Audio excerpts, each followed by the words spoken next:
podcast, Cry, Laugh, Eat, Making Friends with Your Emotions. My name is Ruth. Hello, and my name is Helen. Welcome back. It's great to be with you again. Each week we talk about an emotion and then explore it in everyday life. And today we'll do the same. And today we're looking at an interesting emotion, anger. We'd like to quote anger from our book, page 48, where anger says, actually it's page 47, sorry.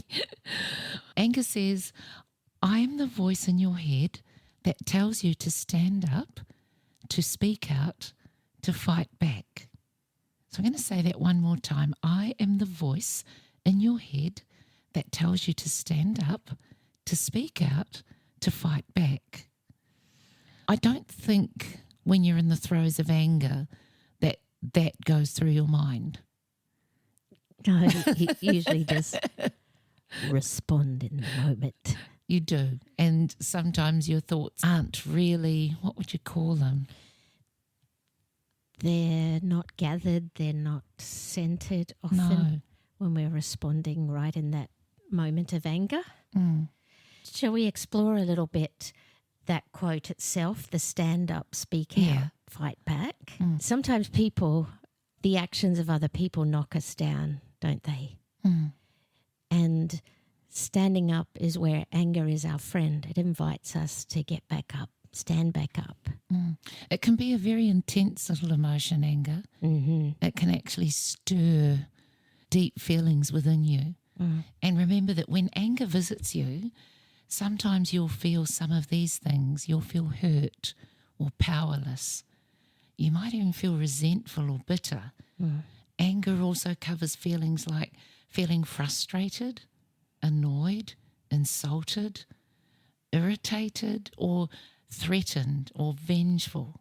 So anger covers a whole myriad of feelings that are really deep-seated. And I'd like to invite, if you're listening, to think about the last time or a time when you have experienced any of those feelings in a deep-seated way, where you haven't been understood, or that something is really wrong or it's unfair, and how you've responded and what goes through your head, what happens to your body. But like Helen said earlier, today we're just going to look at the voice in your head that tells you to stand up and to speak out and to fight back.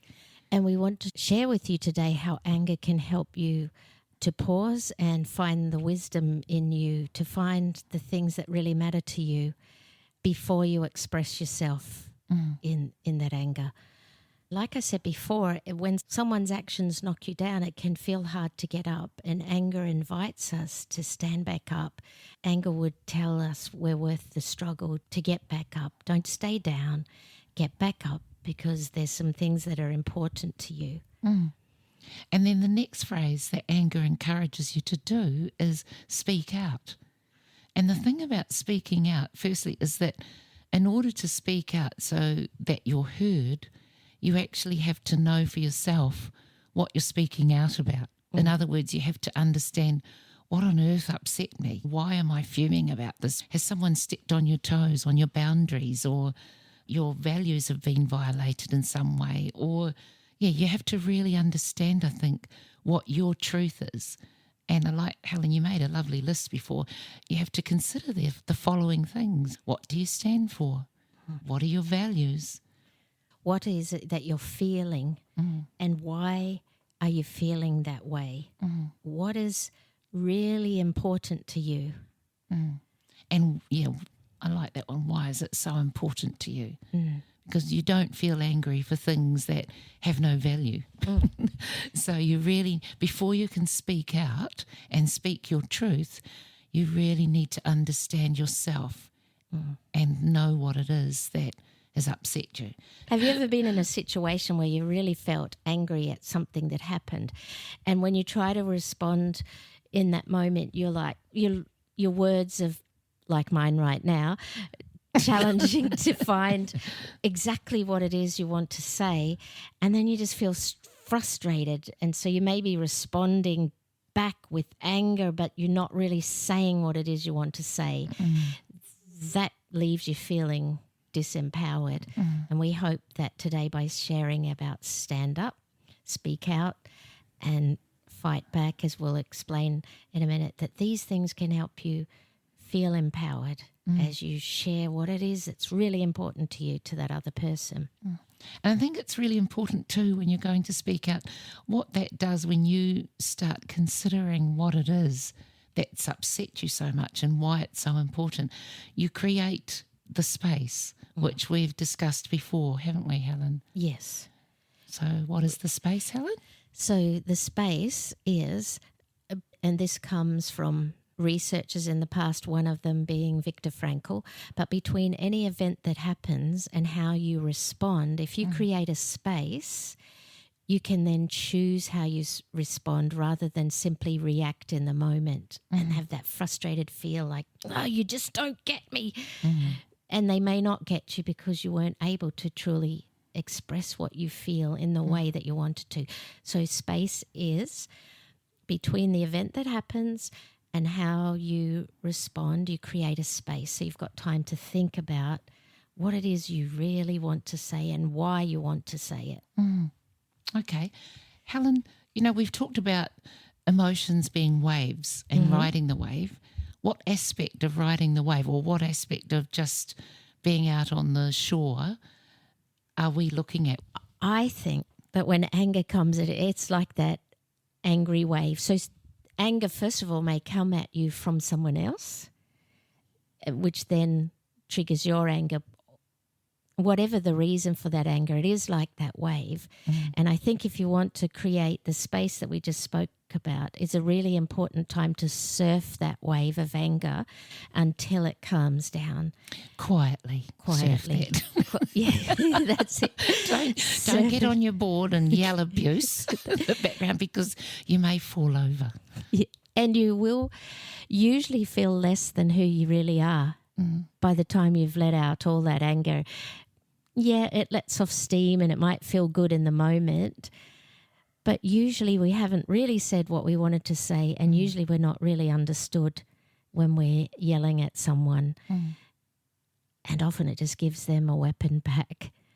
It's very natural, isn't it, to feel anger? It's very natural to feel that anger. And if we can surf that wave into the shore, that's where we can then sit and think, what am I feeling and why am I feeling this, and why is this situation so important to me? Because these things really matter.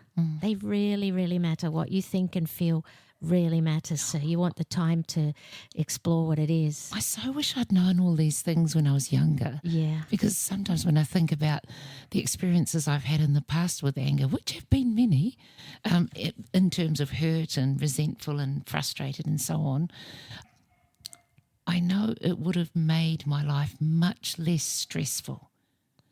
Yeah.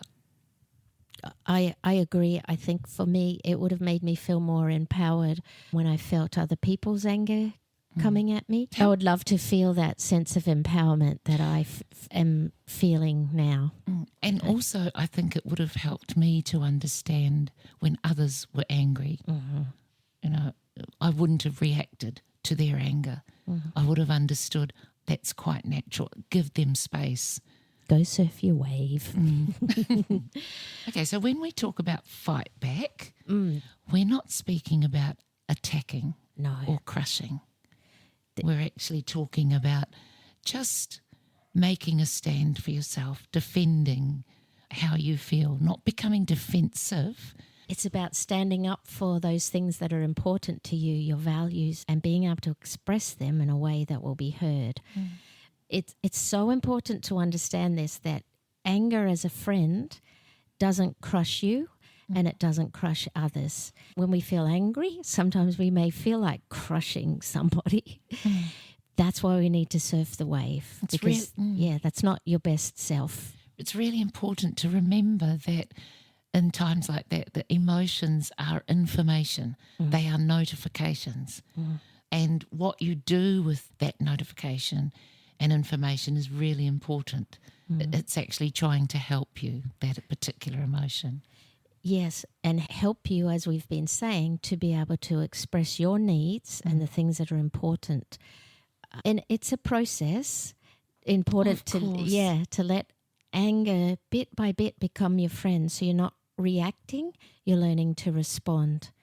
And so one day you'll have a moment where you just may lash out when someone's made you angry. But if you can go away and think about that afterwards and think about, what was I feeling? Why was that important to me? Why did I feel that way?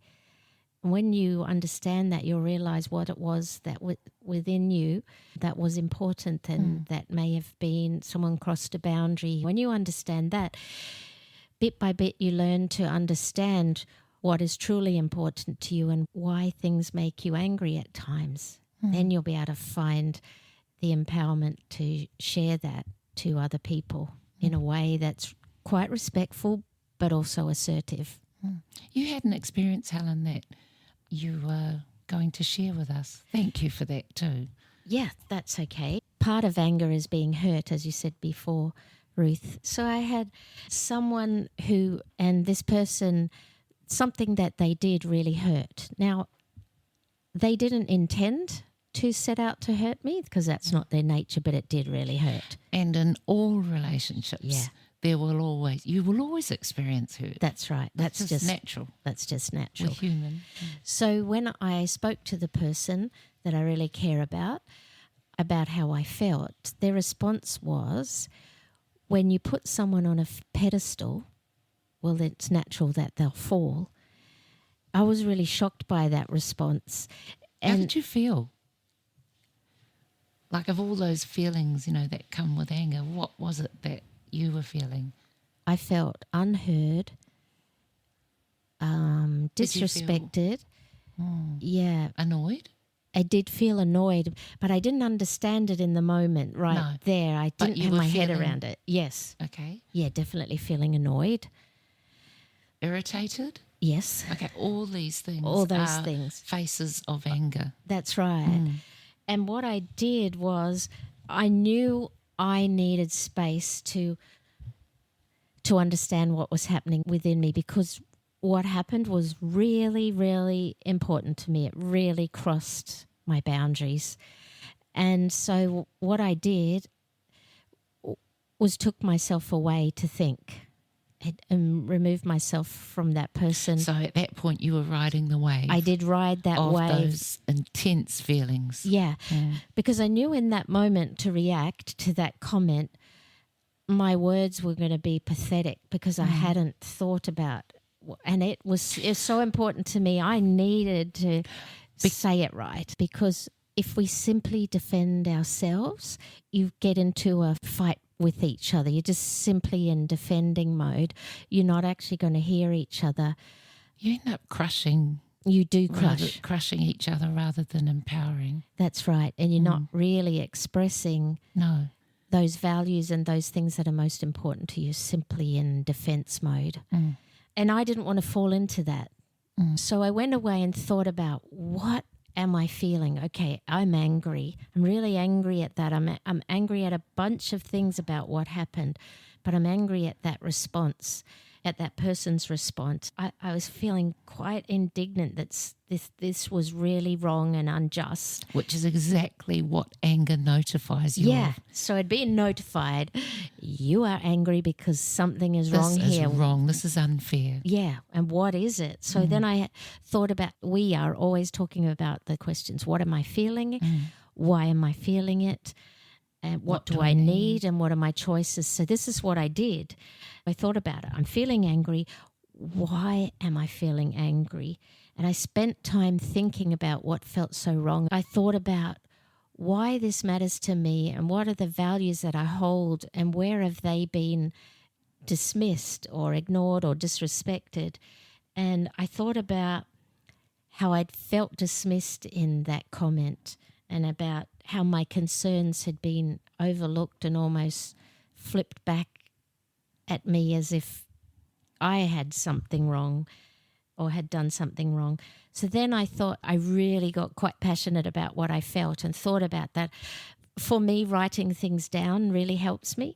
So I wrote things down, and then I had lots of questions for that person. I wrote a sheet full of questions that were important to me to ask.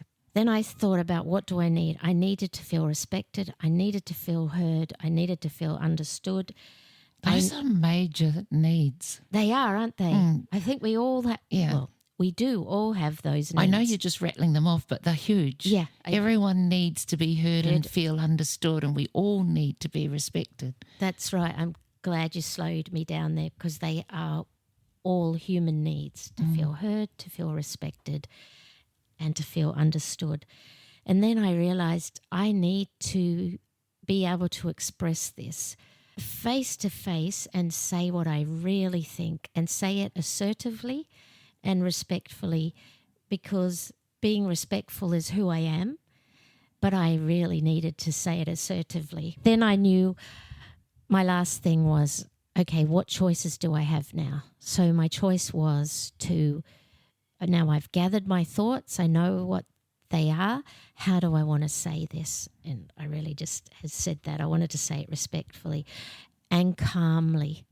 So that's what I did. I went to that person and shared those thoughts. So really, I mean, there's so many layers in what you've just shared with us.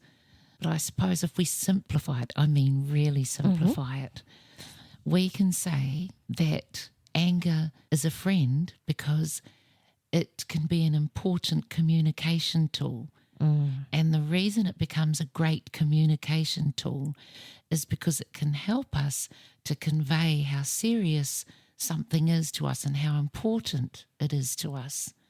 And it signals that this particular thing needs attention, which is exactly what you were able to do through anger. By seeing it as a friend, you were able to create that space, and then you were able to ask yourself 4 important questions. What am I feeling? Why am I feeling this way? What do I need? What are my choices? Then anger helped you to be able to communicate that in an assertive way, to be heard, to stand up and to speak out and to defend or to fight, not in a crushing way, but in an empowering way. Yes. So you can see, I hope the listeners out there can actually feel and see just how amazing anger can be as a friend if you use it with wisdom and respect. And a point from that too is, remember that you may need to surf the wave of that anger, let it calm first to get to the place of space, then use those 4 questions.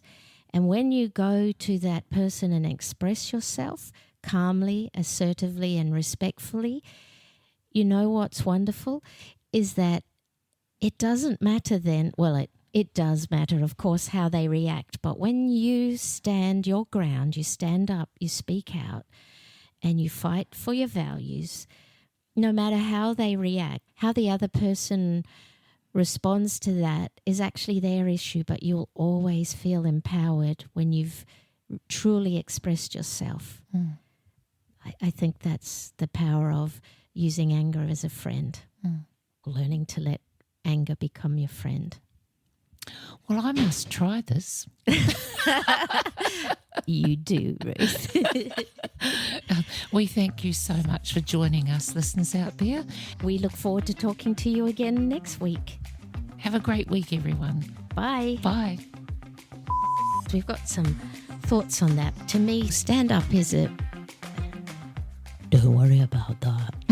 Oh. What aspect are we looking at when we're saying stand up?